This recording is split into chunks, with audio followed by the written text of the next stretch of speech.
या बातमीपत्राची सुरुवात एका महत्त्वाच्या बातमीनं सिंधुदुर्गच्या मालवण येथील राजकोट किल्ल्यावरील छत्रपती शिवाजी महाराजांचा पुतळा कोसळलाय। 4 डिसेंबर 2023 रोजी पंतप्रधान नरेंद्र मोदींच्या हस्ते या ठिकाणचं उद्घाटन करण्यात आलं होतं। किल्ला आणि पुतळ्याचं निकृष्ट काम झाल्याचा आरोप ठाकरे गटाने केलेला आहे।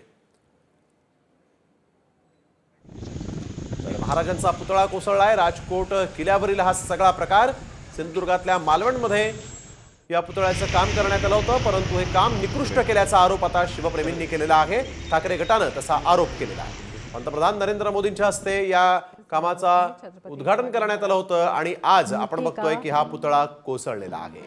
4 डिसेंबर 2023 रोजी उद्घाटन झालं आणि त्यानंतर आज आपण बघतोय की अवघ्या 6 महिन्यातच खरं तर हा पुतळा कोसळलेला आहे। महाराजांचा पुतळा कोसळल्यामुळे शिवप्रेमी देखील संतप्त आहेत। इतक्या निकृष्ट दर्जाचं काम कसं करण्यात आलं असा सवाल आता उपस्थित झालाय। यावेळी एक सगळ्यात महत्त्वाची बातमी सिंधुदुर्गमधून मालवण येथील राजकोट किल्ल्यावरील छत्रपती शिवाजी महाराजांचा पुतळा कोसळलाय। 4 डिसेंबर 2023 ला पंतप्रधान नरेंद्र मोदींच्या हस्ते त्याचं उद्घाटन झालं होतं आणि आता किल्ला आणि पुतळ्याचं निकृष्ट काम केल्याचा आरोप ठाकरे गटानेही केलेला आहे। शिवप्रेमींमध्ये देखील संतप्त भावना आहेत। तर ठाकरे गटाचे आमदार वैभव नाईक आणि शिंदे गटाचे मंत्री दीपक केसरकर यांनी या सगळ्या घटनेवर काय प्रतिक्रिया दिली आहे पाहूया।